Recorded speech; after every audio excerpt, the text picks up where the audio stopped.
మీ బంగారం తాకట్టులో ఉందా? విడిపించుకోలేక ఇబ్బందులు పడుతున్నారా? అయితే మీ బంగారాన్ని వెంటనే విడిపించి కొంటాం. గణేష్ గోల్డ్.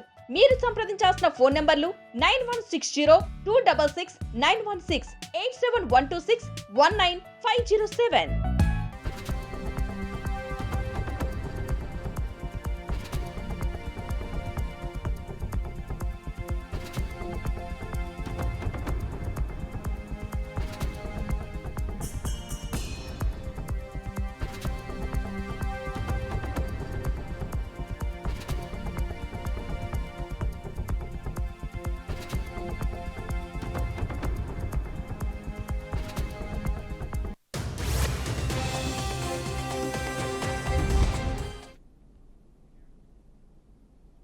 రైట్, ఇక బ్రేకింగ్ న్యూస్ చూస్తున్నాం. ఏలూరు జిల్లా చింతలపూడి మండలం సీతానగరంలో దారుణం చోటు చేసుకుంది.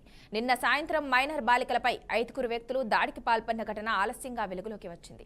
తల్లిదండ్రులు ఇంట్లో లేని సమయంలో పక్కింటి వ్యక్తులు బాలికలపై దాడి చేశారు. ఇంటిపై రాయి వేశారంటూ గొడవకు దిగారు. రాయి వేసింది తాము కాదని, ఎవరు వేశారో వారిని అడగండి అన్నందుకు ఆగ్రహంతో బాలిక జుట్టు పట్టుకుని వీధిలో పరిగెత్తిస్తూ అజ్మీర్ అనే వ్యక్తి తీవ్రంగా దాడి చేశాడు. ఈ దాడిలో బాలిక తీవ్రంగా గాయపడింది. బాలిక తల్లి, అన్న చికిత్స నిమిత్తం ఆసుపత్రికి తీసుకెళ్లారు. ఈ ఘటనపై ఆసుపత్రి సిబ్బంది పోలీసులకు సమాచారం ఇచ్చారు. సమాచారం అందుకున్న పోలీసులు ఆసుపత్రికి వచ్చి ఈ ఘటనపై మెడికో లీగల్ కేసు నమోదు చేశారు. అనంతరం ఈ సంఘటనకు సంబంధించిన వివరాలను సేకరిస్తున్నట్లు పోలీసులు వెల్లడించారు.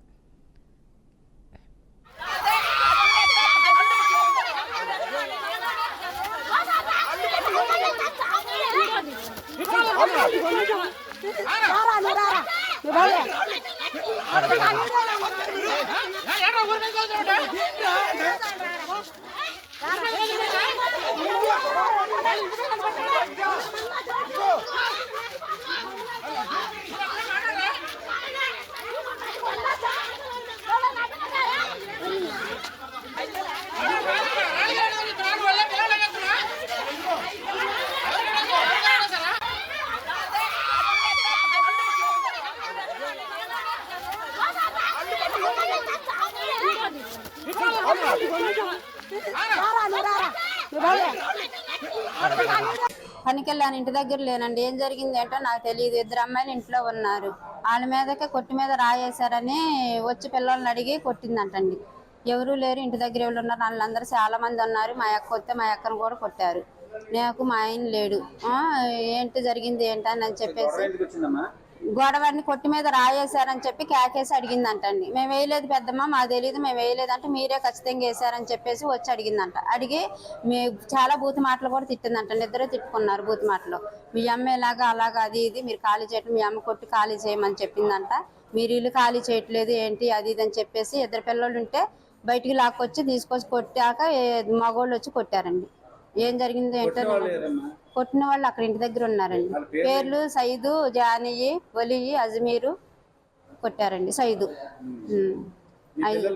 మా పిల్లల పేరు షేక్ సమీరా, షేక్ అనుష అండి. వయసు 17 అండి, 16. అది 10th చదివించి మానిపించా పెద్ద అమ్మాయిని. చిన్న అమ్మాయి ఫస్ట్ ఇయర్ జాయిన్ చేశానండి. నేను ఇంటి దగ్గర ఉంది, ప్రాణం బాగాలేదని ఇంటి దగ్గర ఉంటే ఇంట్లోనే ఉండండి, ఎటు వెళ్ళొద్దని చెప్పా. సర్లే అన్నారు. వాళ్ళు ఇంటి దగ్గర వండుకుంటా కేకేసి కొట్టారంటండి. అసలు కారణం ఏదైనా తప్పు చేస్తే ఏదైనా ఉంటే నేను ఉన్నాక నాకు వచ్చి చెప్పాలిగా. అదే ఏదైనా జరిగిద్ది, చచ్చిపోతారు. అంతమంది వచ్చి కొట్టినా చేసినా పనికెళ్ళి. సార్, నా పేరు జాన్ బాషా. మా ఇంట్లో మా చెల్లెళ్ళు 2 ఉండగా వాళ్ళు బయట వాళ్ళు వచ్చి కావాలని కొట్టారు సార్. వాళ్ళకి మాకేం చిన్నప్పుడు గొడవలు కూడా ఏమీ లేవు. కేవలం అది కావాలని చేశారు. మేము లేని సమయంలో చూసి వాళ్ళిద్దరిని కలిసి కొట్టారు సార్. గాయాలైనా దెబ్బలు తగిలినాయి. మేము హాస్పిటల్లోకి వచ్చాము. చంద్రపూడి హాస్పిటల్లో అడ్మిట్ అయ్యాము. పోలీసు వారు వచ్చి ఎంక్వైరీ చేస్తున్నారు. వాళ్ళని గట్టిగా చెక్ చేయాలని కోరుకుంటున్నాను. మా సీతానగరం సార్, నా పేరు జాన్ బాషా. ఏలూరు జిల్లా చింతలపూడి మండలం సీతానగరంలో దారుణం చోటు చేసుకుంది. నిన్న సాయంత్రం మైనర్ బాలికలపై 5 వ్యక్తులు దాడికి పాల్పడిన ఘటన ఆలస్యంగా వెలుగులోకి వచ్చింది. తల్లిదండ్రులు ఇంట్లో లేని సమయంలో పక్కింటి వ్యక్తులు బాలికలపై దాడి చేశారు.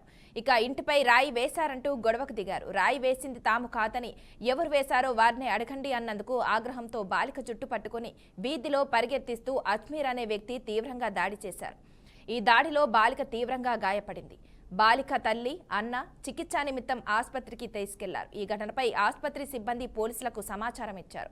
సమాచారం అందుకున్న పోలీసులు ఆసుపత్రికి వచ్చి ఈ ఘటనపై మెడికో లీగల్ కేసు నమోదు చేశారు. అనంతరం ఈ ఘటనకు సంబంధించిన వివరాలను సేకరిస్తున్నట్లు పోలీసులు వెల్లడించారు. ఇక ఇదే అంశానికి సంబంధించి మరింత సమాచారం మా ప్రతినిధి విజయ్ అందిస్తారు. విజయ్, చెప్పండి. రైట్ మనస, ఏదైతే ఈ రోజు ఏలూరు జిల్లా చింతలపూడి మండలం ఉన్నటువంటి సీతానగరం గ్రామంలో దారుణం చోటు చేసిందని చెప్పుకోవచ్చు. అంటే ఏదైతే విచక్షణారహితంగా అసలు మానవత్వం కూడా మర్చిపోయి మైనర్ బాలికల్ని అతి క్రూరంగా కూడా గోడకేసి గుద్దుతూ పేక పిసికేస్తున్న సంఘటనలు మనం చూస్తున్నాం. ఇది స్థానికంగా కూడా ఎంతో కలిసివేసిన దృశ్యం కూడా మనం చెప్పుకోవాలి. అంటే ఏదైతే చిన్నపాటి వివాదంలో జరిగినటువంటి ఈ గొడవని తారాస్థాయికి తీసుకెళ్లారని మనం చెప్పుకోవచ్చు. ఏదైతే సీతానగరం చెందినటువంటి అజ్మీర్ అనే వ్యక్తి ఇంటి పైన రాళ్లు వేశారని ఒక ఆరోపణతో ఇద్దరు మైనర్ బాలికలను విచక్షణారహితంగా కొడుతూ రోడ్డు మీదకి లాక్కొచ్చు ఈడ్చుకొచ్చిన దృశ్యాలు స్థానికంగా ఉన్న గ్రామస్తులు కూడా ఆందోళన చెందే పరిస్థితికి ఏర్పడింది. అంటే ఏదైతే వాళ్ళ తల్లిదండ్రులు ఇంట్లో కూడా లేని సందర్భం చూసి కూడా ఏదైతే అజ్మీర్ అనే వ్యక్తి ఈ ఇద్దరు మైనర్ బాలికలను కూడా విచక్షణారహితంగా వాళ్ళ మీద దాడి చేశారు. దాడిలో తీవ్రంగా గాయాలైనటువంటి ఇద్దరు మైనర్ బాలికలను కూడా చింతలపూడి ప్రభుత్వ ఆసుపత్రిలో చికిత్స పొందుతున్నారు. ప్రస్తుతం ఏదైతే సంఘటన తెలుసుకున్న వెంటనే పోలీసులు అప్రమత్తమయ్యారు. వెంటనే ఏదైతే దాడి చేసినటువంటి అజ్మీర్ ని వెంటనే అదుపులో తీసుకున్నారు. ఈ వివాదం ఇక్కడితోనే కాకుండా జిల్లా వ్యాప్తంగా కూడా ఏదైతే వీడియో సోషల్ మీడియాలో అటు మీడియాలో కూడా వైరల్ కావడంతో వెంటనే జిల్లా ఎస్పీ అదేవిధంగా జిల్లా కలెక్టర్ కూడా వెంటనే స్పందించి మైనర్ బాలికల మీద ఎట్టి పరిస్థితుల్లో దాడి చేయడానికి వీల్లేదు, దాడి చేసినట్టు వ్యక్తిని వెంటనే చట్టపరమైన చర్యలు తీసుకోవాలని కూడా ఇప్పటికే పోలీస్ శాఖ అధికారులకి ఒక ఆదేశాలు ఇవ్వడం జరిగింది. అంటే ప్రస్తుతం మనం చూసుకున్నట్టయితే వాళ్ళ ఇంటి మీద చిన్న రాయి వేసాడనే ఒక చిన్న కారణంతో విచక్షణారహితం మరిచిపోయి కూడా ఈ రోజు బాలికల మీద దాడి చేసే పరిస్థితి ఏర్పడిందని మనం చెప్పుకోవచ్చు. Manasa, okay, thank you Vijay.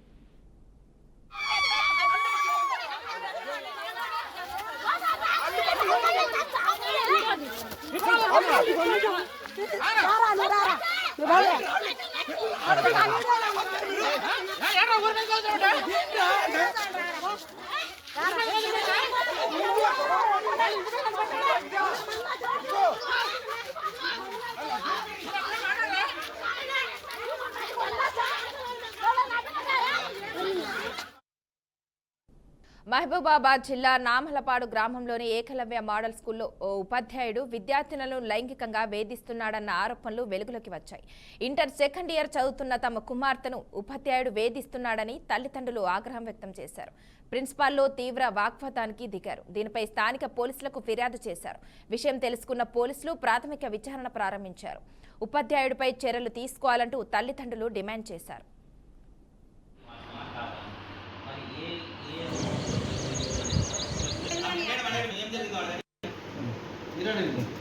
చెప్పు తల్లి, क्या हुआ? सर अब तुम पूछेगा ना, प्रूफ बोला ना, प्रूफ है।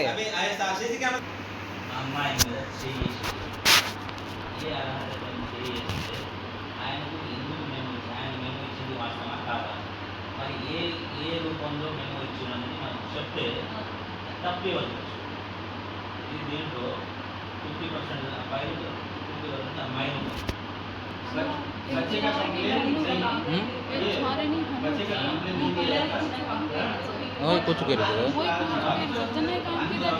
बला लो ना कच्चा हो इस कारण वो लड़की को है पूछ लीजिए ना मैडम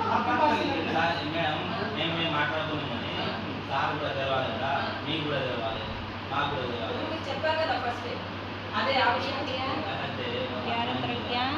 पास कर कुछ दूसर बढ़िया डग तो टीची देना अतरा धड़ा आंग टाचर भालो यार हम सर बार बेरा माई की दो और नाम पूरा छेनी अबे बढ़िया सके पूरा नाम छे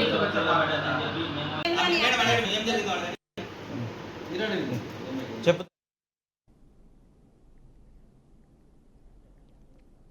కర్నూలు జిల్లా ఎమ్మిగనూరు పట్టణంలోని మాచాని సోమప్ప జిల్లా పరిషత్ బాలికల ఉన్నత పాఠశాల దయనీయ స్థితిలో కొట్టుమిట్టాడుతోంది. కనీస సౌకర్యాలు లేక విద్యార్థినులు ఉపాధ్యాయులు తీవ్ర ఇబ్బందులు పడుతున్నారు. 6వ తరగతి నుంచి 10వ తరగతి వరకు తరగతులు నిర్వహిస్తున్న ఈ పాఠశాలలో 50 సెకండ్లు ఉండగా కేవలం 40 సెకండ్లకు మాత్రమే తరగతి గదులు అందుబాటులో ఉన్నాయి. దీంతో మిగిలిన 10 సెకండ్ల విద్యార్థినులు నిత్యం చెట్ల కిందే పాఠాలు వినాల్సిన దుస్థితి నెలకొంది. ముఖ్యంగా వర్షాకాలంలో ఈ సమస్య మరింత తీవ్రమవుతుంది. చెట్ల కింద తరగతులు నిర్వహిస్తున్న సమయంలో వర్షం పడితే విద్యార్థినులు ఉపాధ్యాయులు అందరూ వరండాలోకి పరుగులు తీయాల్సి వస్తుంది. ఇది బోధనకు అభ్యాసానికి తీవ్ర ఆటంకం కలిగిస్తోందని ఆవేదన వ్యక్తం చేస్తున్నారు. పాఠశాలల్లో బాలిక విద్యార్థుల సంఖ్య ఏటా పెరుగుతున్నప్పటికీ నీటి వసతి సమస్య తీవ్రంగా వేధిస్తుంది. మరీ ముఖ్యంగా పాఠశాలలో కేవలం 20 టాయిలెట్లు మాత్రమే ఉండటంతో విద్యార్థినులు ఇబ్బంది పడుతున్నారు.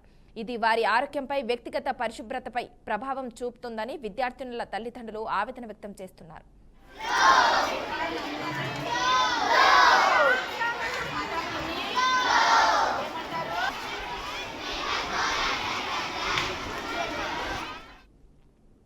పాఠశాల భవనం పాతబడడంతో కొన్ని తరగతి గదుల పైకప్పులు వర్షాకాలంలో పెచ్చులు ఊడుతున్నాయి. ఇది విద్యార్థుల భద్రతకు ప్రమాదకరంగా మారింది. పగుళ్లు, లీకులతో శిథిలా వ్యవస్థకు చేరిన గదుల్లో కూర్చొని పాఠాలు వినాలంటేనే భయపడాల్సిన పరిస్థితి ఉందని ఉపాధ్యాయులు చెబుతున్నారు. ప్రభుత్వం, విద్యాశాఖ అధికారులు ఈ పాఠశాల సమస్యలను గుర్తించి తక్షణమే తగిన చర్యలు తీసుకోవాలని విద్యార్థినుల తల్లిదండ్రులు, స్థానిక ప్రజలు కోరుతున్నారు. కొత్త తరగతి గదుల నిర్మాణం, నీటి వసతి పెంపు, టాయిలెట్ల సంఖ్యను పెంచడం, అలాగే పాత భవనాల మరమ్మతులు చేపట్టడం వంటివి అత్యవసరమని వారు విజ్ఞప్తి చేస్తున్నారు. బాలిక విద్యకు చేయూతనిచ్చి వారి భవిష్యత్తుకు భరోసా కల్పించాలని డిమాండ్ చేస్తున్నారు.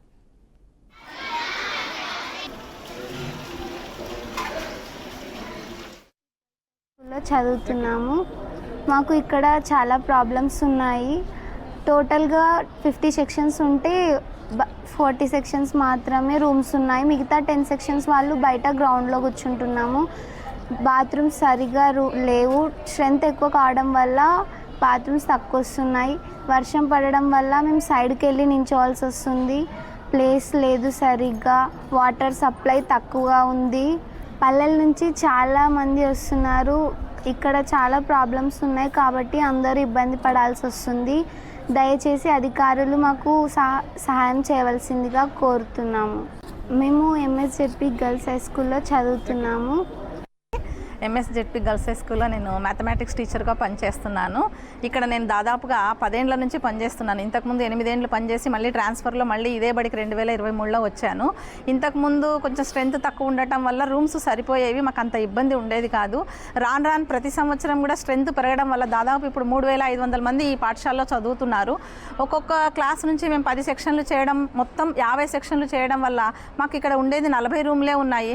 దాదాపు 10 సెక్షన్ల పిల్లలు చెట్ల కింద కూర్చోవడం వల్ల టీచర్లకు బోధించడం కష్టంగా ఉంది. బోర్డులు లేవు, రూమ్స్ లేకపోవడం వల్ల టీచర్లు బోధించడం చాలా కష్టంగా ఉంది. విద్యార్థులు కూడా ఏ చిన్న వర్షం వచ్చినా, గాలి వచ్చినా కూడా వాళ్ళకి కూర్చోవడం చాలా ఇబ్బందిగా ఉంది. కాబట్టి దయచేసి అధికారులు మాకు కొంచెం సహాయం చేసి మాకు రూమ్స్ ఏర్పాటు చేస్తే మేము చాలా సంతోషపడతాం. అలాగే ఇక్కడ టాయిలెట్స్ ప్రాబ్లం కూడా, టాయిలెట్స్ ఉన్నాయి కాకపోతే ఇంత స్ట్రెంత్కి టాయిలెట్స్ సరిపోవటం లేదు. పిల్లలు క్యూలో నిలబడి దాదాపు అర్ధగంట, గంట సేపు టాయిలెట్స్ దగ్గర ఉండటం వల్ల వాళ్ళు క్లాసులు మిస్ అవుతున్నారు. పిల్లలు చాలా ఇబ్బంది పడుతున్నారు. దయచేసి మాకు అధికారులు సహాయం చేయవలసిందిగా కోరుకుంటున్నాను. ఎంఎస్జెడ్పీ నేను 8/6/2023లో ఈ పాఠశాలకు వచ్చినాను. ఇప్పుడు 3 సంవత్సరములు గడిచినది. మా పాఠశాల ప్రస్తుతము 3500 పైగా ఎన్రోల్మెంట్ కలదు. కానీ సెక్షన్లు 50 ఉన్నాయి. అందులో మాకుండేది 40 తరగతి గదులే. ఇంకా మిగతా 10 తరగతి గదులు కొరతగా ఉంది. మిగతా 10 తరగతి సెక్షన్ క్లాస్ తరగతులు చెట్టు కింద కూర్చొని చదువుకుంటున్నారు. చాలా ఇబ్బందిగా ఉంది. కారణం ఏమంటే ఈ పాఠశాల గత సంవత్సరము ఎమ్మిగనూరు నియోజకవర్గంలోనే రిజల్ట్స్లో ఫస్ట్ వచ్చింది. అందువల్ల పిల్లలు ఇక్కడ క్రమశిక్షణ, విద్యాబోధన బాగా జరుగుతుందనే ఉద్దేశంతో పిల్లలు రోజు అడ్మిషన్స్ జరుగుతున్నాయి. ఈరోజు కూడా అడ్మిషన్ జరిగినాయి. నీటి కొరత కూడా ఉంది ఇక్కడ. కారణం ఏమంటే చాలడం లేదు. ఇంకా కూడా అదనంగా వాటర్ సింకులు వేపిస్తే బాగుంటుంది. 2 ట్యాంకులు అవసరం ఉంది. ఎన్రోల్మెంట్ రోజు రోజుకు పెరగడం వల్ల బాత్రూములు కూడా చాలా ఇబ్బందిగా ఉంది. నేను 8/6/2023లో ఈ పాఠశాలకు వచ్చినాను. ఇప్పుడు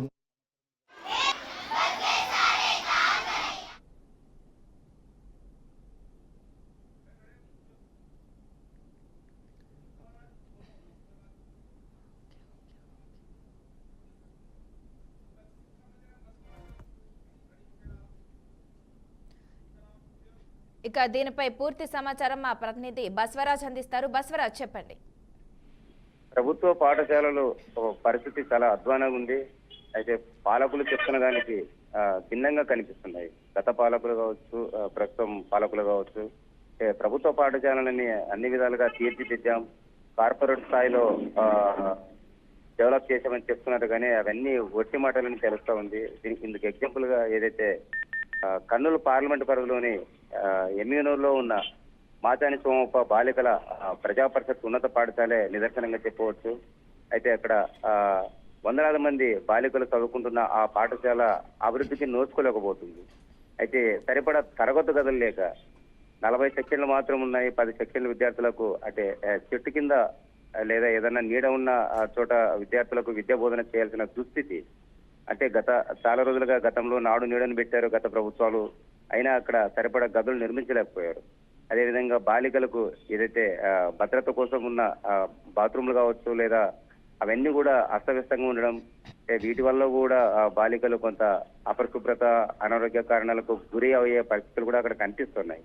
అంటే ఉపాధ్యాయులు కూడా గతంలో అనేక సార్లు అంటే అదనపు గదులు కావచ్చు, లేదా పాఠశాలలకు మెరుగైన సౌకర్యాల కోసం పాలకులు విన్నవించినా కూడా ఎవరు పట్టించుకున్న పాపన పోలేదు. ఆ పాత భవనం కాబట్టి అంటే పెచ్చులుడి అంటే పిల్లలకి ఏదైనా జరిగితే ఆ బాధ్యులు ఎవరనేది కూడా అక్కడ ఉపాధ్యాయులు లేదా తల్లిదండ్రులు అడుగుతున్న పరిస్థితి. అయితే మొత్తం మీద అంటే సరిపడా నీరు లేక, బాత్రూమ్లు లేక, తరగతి గదులు లేక, అంటే చెట్ల కింద పెట్టడం. ప్రధానంగా ఇప్పుడు వర్షాకాలం, ఏదైనా వర్షాలు వస్తే ఎక్కడికి వెళ్ళాలో తెలియని పరిస్థితి. అంటే పాఠశాల వరండాలకు పరిగెత్తి విద్యార్థులు అక్కడికి వెళ్లాల్సిన పరిస్థితి. అదేవిధంగా మరి ఏదైనా భోజనాల సమయం కూడా సరైన వసతి లేక భోజనాలకు కూడా ఇబ్బంది పడుతున్న పరిస్థితులు కనిపిస్తున్నాయి. ఖచ్చితంగా అయితే ప్రభుత్వం చర్యలు తీసుకుని అదనపు గదులు మంజూరు చేయాలని అక్కడ ఉపాధ్యాయులు అదేవిధంగా తల్లిదండ్రులు కోరుతున్న పరిస్థితి. Okay, thank you Baswaraj.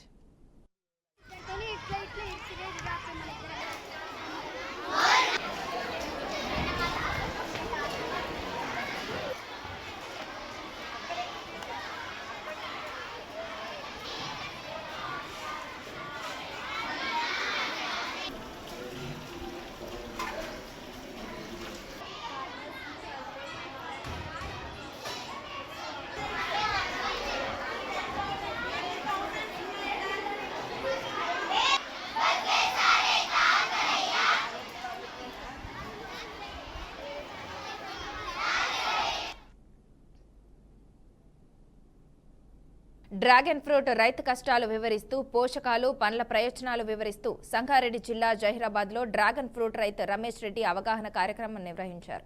Dragon fruit పంట సాగు చేస్తున్న రైతులకు కనీస గిట్టుబాటు ధర దక్కడం లేదని, మధ్య దళారులు మాత్రం 100 నుంచి 150 రూపాయలు లాభాలు ఆర్జిస్తున్నారని ఆందోళన వ్యక్తం చేశారు. డ్రాగన్ ఫ్రూట్ పోషకాలు, juice, salad, pink, yellow dragon పండ్లను ప్రదర్శిస్తూ జహీరాబాద్ ప్రజలకు ఉచితంగా పంపిణీ చేశారు. రైతులను ఆదర్శిస్తూ నేరుగా పంట క్షేత్రాల వద్ద కొనుగోలు చేయాలని వినియోగదారులను కోరారు. ప్రభుత్వం డ్రాగన్ ఫ్రూట్ రైతులకు అండగా ఉండి దిగుబడి నష్టపోకుండా ప్రయోజనాలు వర్తింపజేయాలని విజ్ఞప్తి చేశారు.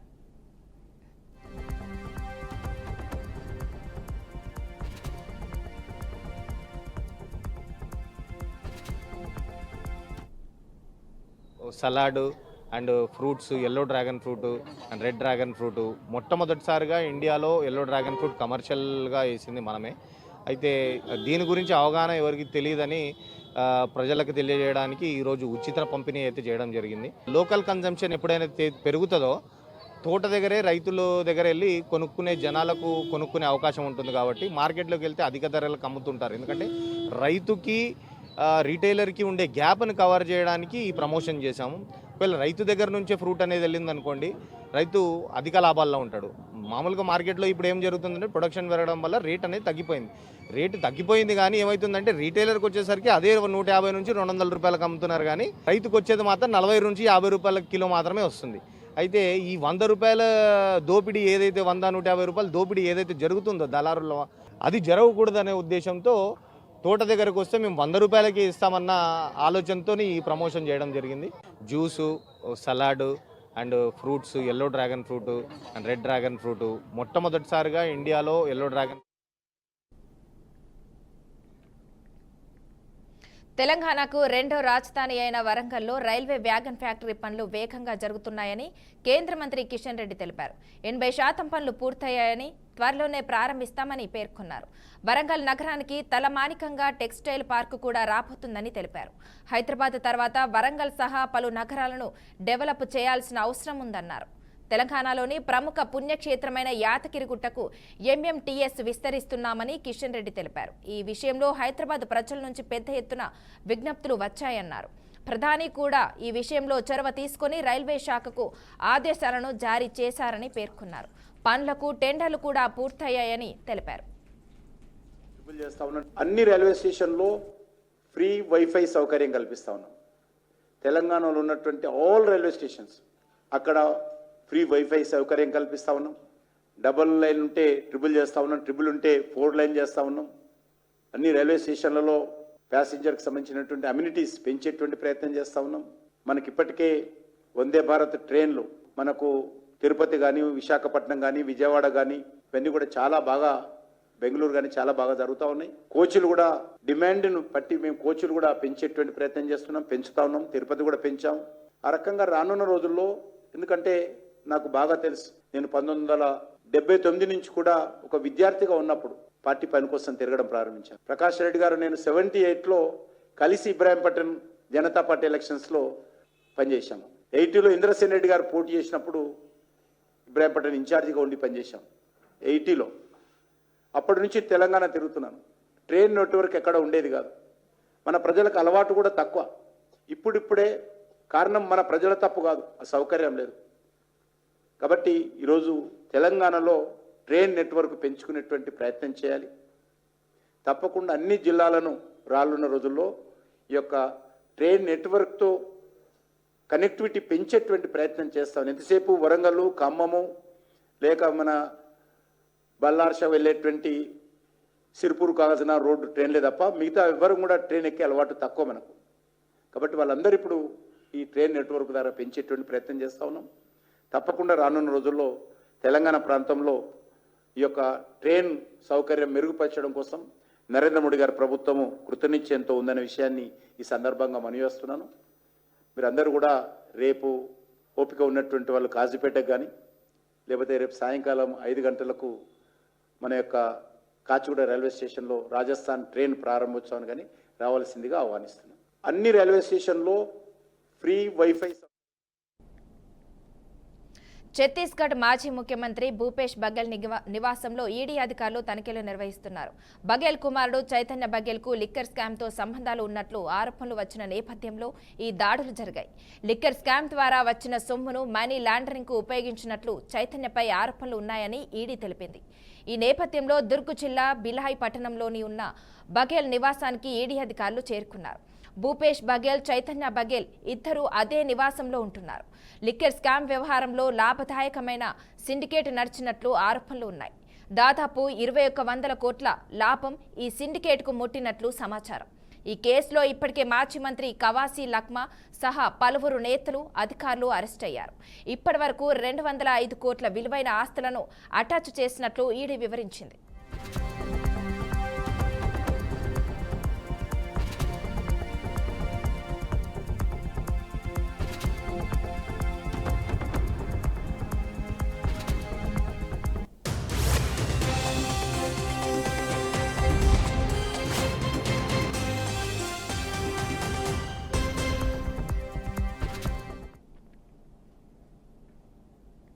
భారత విదేశాంగ మంత్రి జయశంకర్ చైనాలో పర్యటిస్తున్నారు. ఈ నేపథ్యంలో చైనా విదేశాంగ మంత్రి వాంగ్ యీతో భేటీ అయ్యారు. ఇరు దేశాలకు సంబంధించిన అంశాలలో తృతీయ పక్షం జోక్యం చేసుకోవడానికి అవకాశం లేదని జయశంకర్ స్పష్టం చేశారు.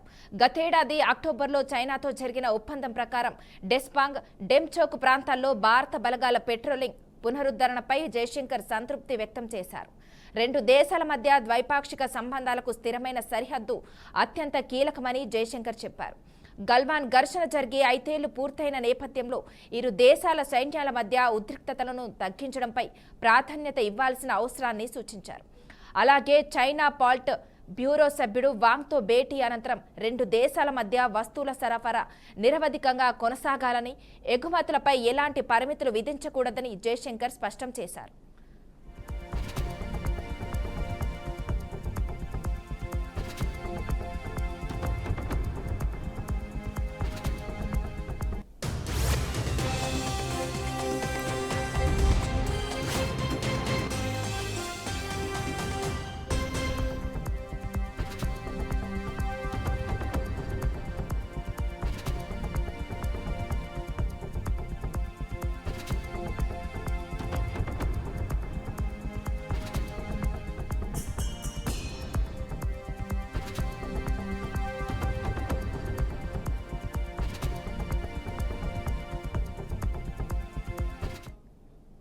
భారత విదేశాంగ మంత్రి జయశంకర్ చైనాలో పర్యటిస్తున్నారు. ఈ నేపథ్యంలో చైనా విదేశాంగ మంత్రి వాంగ్ యీతో భేటీ అయ్యారు. ఇరు దేశాలకు సంబంధించిన అంశాల్లో తృతీయ పక్షం జోక్యం చేసుకోవడానికి అవకాశం లేదని జయశంకర్ స్పష్టం చేశారు. గతేడాది అక్టోబర్లో చైనాతో జరిగిన ఒప్పందం ప్రకారం డెస్పాంగ్, డెమ్చోక్ ప్రాంతాల్లో భారత బలగాల పెట్రోలింగ్ పునరుద్ధరణపై జయశంకర్ సంతృప్తి వ్యక్తం చేశారు.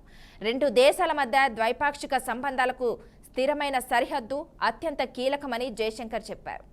గల్వాన్ ఘర్షణ జరిగి 5 ఏళ్లు పూర్తయిన నేపథ్యంలో ఇరు దేశాల సైన్యాల మధ్య ఉద్రిక్తతలను తగ్గించడంపై ప్రాధాన్యత ఇవ్వాల్సిన అవసరాన్ని సూచించారు.